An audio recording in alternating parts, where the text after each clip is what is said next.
Calgary-Mountain. Thank you very much, Mr. Speaker.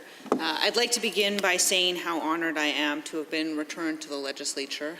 I have been in this place before, but I represent now the riding of Calgary-Mountain View.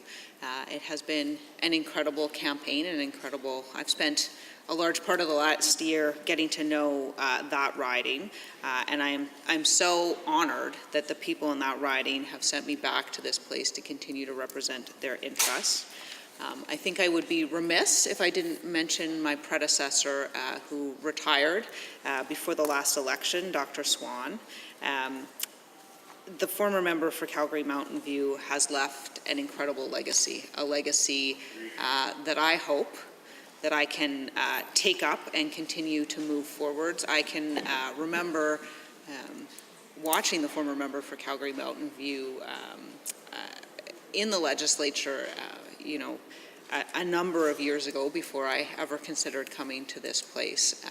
And he really did advance the interests of his constituents, and he took an incredible interest in ensuring that he advanced the interests of those most vulnerable, those with housing challenges, with mental health challenges, ensuring that the healthcare system was properly funded, that the education system was properly funded, that even those in our prisons were taken care of. And I know that I had, in my previous role, an opportunity to have a number of conversations with him in that regard, and I hope that I can be the kind of advocate for all people in Alberta, from all walks of life, from all different backgrounds, that he was. In some ways, the riding has changed its representation, but I hope that in other ways it has not, and I hope that I am able to carry forward that legacy of speaking for those who may not have the ability to speak in a place like this for themselves. I wanted to say a little bit again about why I got into politics. There are a number of things that drove me to take an interest in the first place and to continue on in this instance. Certainly, my background, as folks will know, is as a lawyer, but I think it's worth noting as well that I have degrees in psychology and philosophy, and I think in some ways one of the things that sent me into politics was a dislike of bad arguments or of ignoring the facts, if you will. And so one of the things I think that drives me is the increase in income inequality that we see throughout not just our province, but throughout the country and throughout North America. I think for me that's a real concern, the idea now that people are making, at the same company, one person may be making a salary and someone else at that same company is making 500 or 1,000 times more, that someone at the head of a company can earn, in the first 6 hours more than some of their average employees earn in the entire year. I don't think that does positive things for society. I think that having those, not just at the bottom, but even in middle incomes, struggling to be able to afford basics like food and shelter, while at the same time we have some of the richest among us, I think that's a huge concern. I also believe that trickle-down economics won't work. I believe that we have tried that in the past, and I don't actually think that there's any evidence to support its working at any time in history.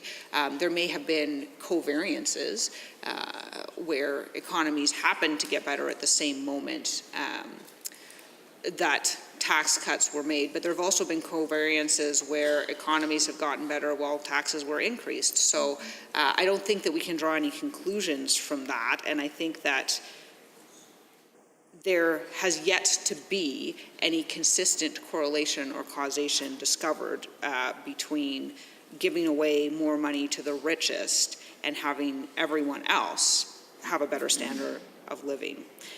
Public education, I think, is critical. We talk about equality of opportunity, but absent that public education, I don't think it can exist.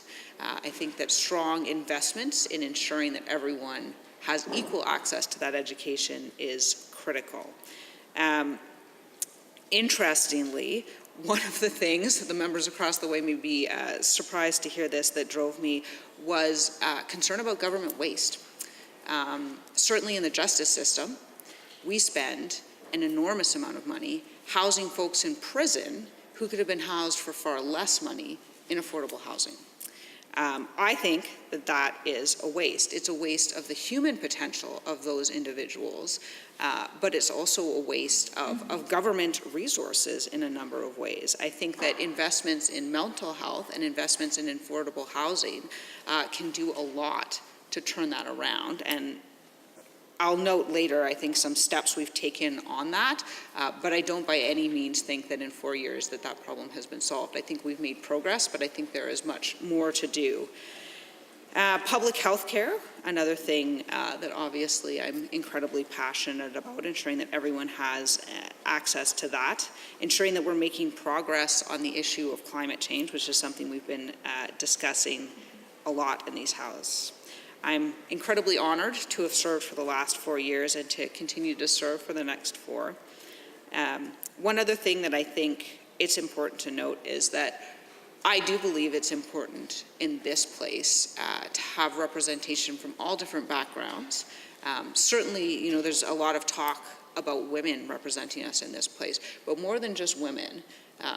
Before the last 4 years, before the 29th legislature, we had never seen a single MLA who had given birth in office, and we had 3.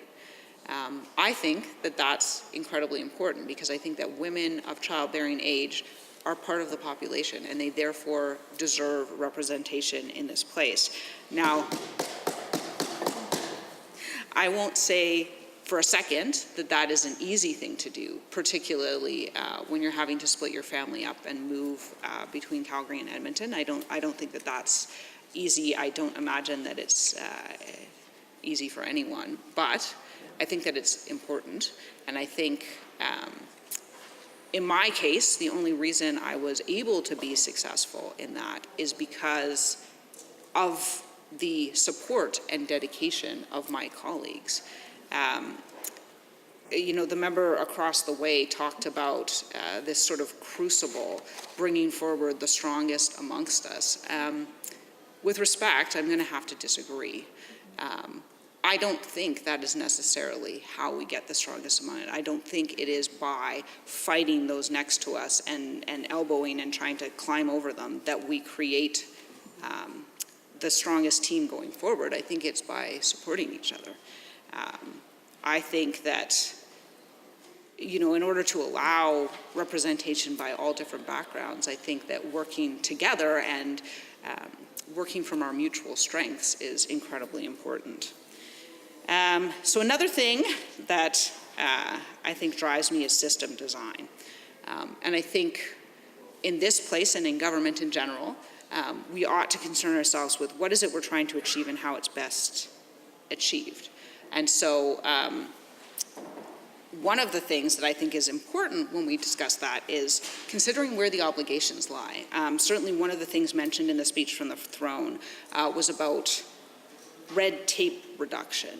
I'm interested to see what that means. We talk a lot about that sort of thing and about finding efficiencies, but at the end of the day, corporations have a legal duty. They have a legal duty in the Business Corporation Act, and absent other regulations, that duty is to maximize short-term profits for their shareholders. That is the duty that they have.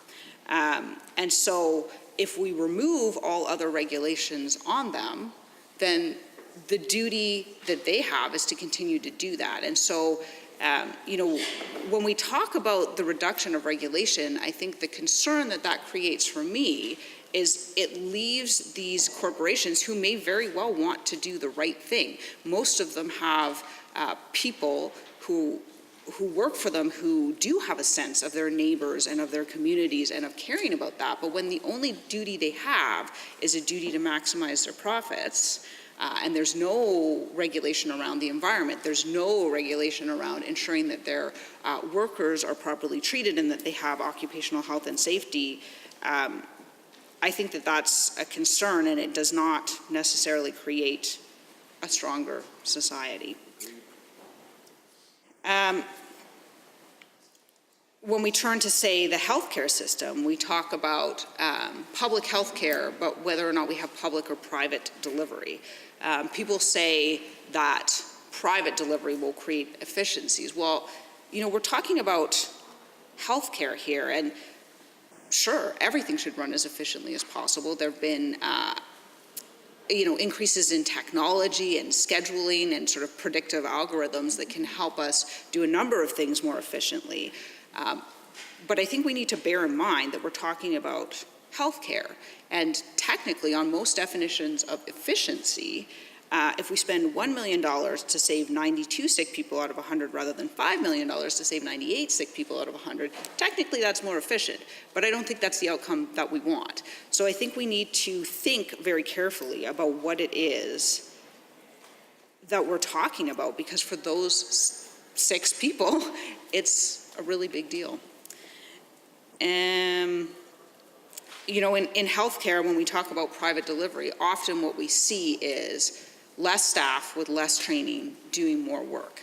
And I don't think that's necessarily better, especially when we're talking about the care of our elders who have built this society in which we live, who have sacrificed to give us what we have today. A little note, I think one of the things I mentioned was trickle-down economics, and in particular here we're talking about the corporate tax cuts. I think we know it doesn't work. We've seen an article just this morning where economists criticize that and whether or not it is in fact going to create a whole bunch of jobs. I think that what does work is putting more money in the hands of individuals below the median income.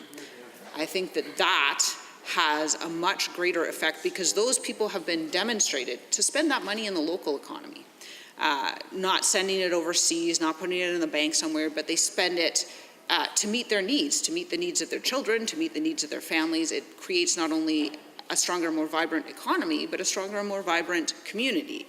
And so I think that is the best way to proceed forward.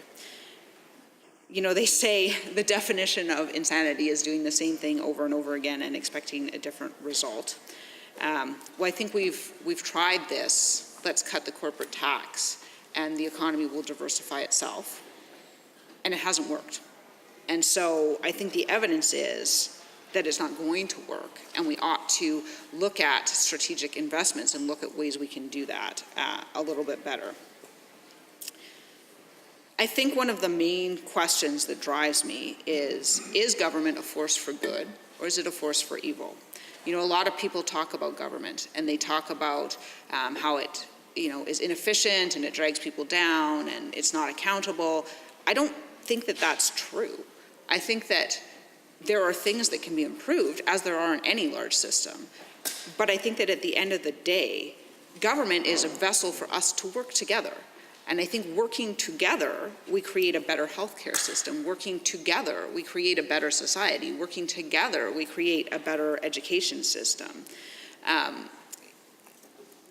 Some things are best delivered by the public sector. I won't deny that for a minute. Many things, one might even say most things, are best delivered by the public sector.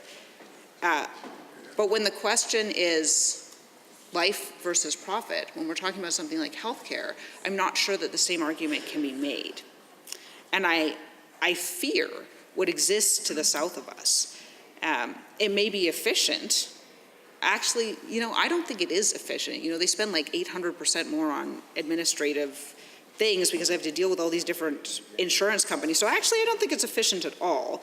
And it can be deadly in real ways. I had the opportunity recently to watch Knock Down the House. It's an excellent documentary. I would recommend it to anyone. It deals with average women of more modest backgrounds trying to enter into politics in the States, where big money is a really big thing in politics. One of those candidates talks in that documentary about her reason for running, and it was because her 22-year-old daughter died because she was denied health care because she didn't have insurance. And I don't want to see that happen to anyone up here. I think I'd be remiss if I didn't take a moment to speak about the justice system. This is actually one of the things, I think it's important to say when we disagree and also when we agree, this is one of the things that I was thrilled to see in the throne speech. You know,